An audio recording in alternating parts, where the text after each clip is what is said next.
My name's Rob Perel. I'm a cardiologist and a cardiac device and heart rhythm specialist. I work at Mater Private Hospital in Brisbane, and I also consult at the Brookwater Suites for Mater Private Hospital. So I'm a general cardiologist with subspecialty training in cardiac electrophysiology and cardiac device implantation. I'm Queensland trained. I trained at the Royal Brisbane and Princess Alexandra Hospitals, but I also have just returned from 2 years in Canada, where I was in Toronto for a 2-year fellowship in cardiac electrophysiology.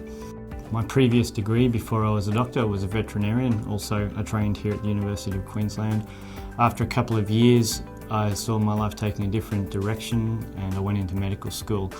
And I continued to work as a vet during my medical school days, and veterinary science is very procedural based. And I think what attracted me to cardiology amongst the physician specialties is that it's a procedural specialty.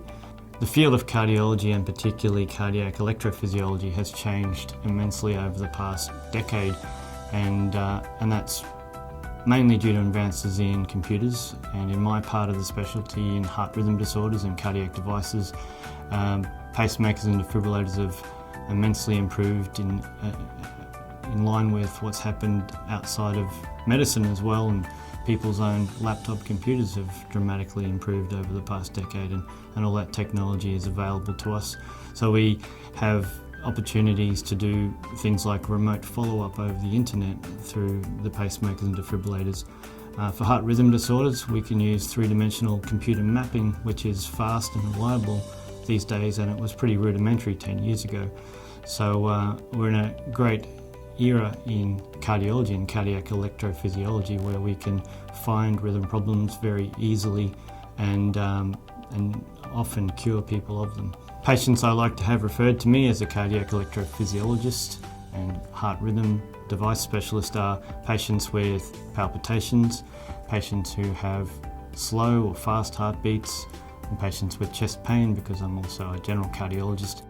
If you're a general practitioner with a patient with palpitations and you're wondering what to do before the patient comes to see a cardiologist, my advice would be to do an ECG, and if the patient is getting frequent palpitations, consider doing a Holter study first.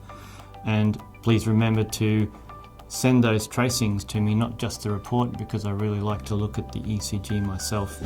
So I'm really enjoying working in the cardiac catheter lab at the Mater. It's a very up-to-date lab. It has all of the modern equipment that I've trained on in North America already here, and it's great to easily transition from North American electrophysiology practice to do exactly the same thing now that I'm at the Mater.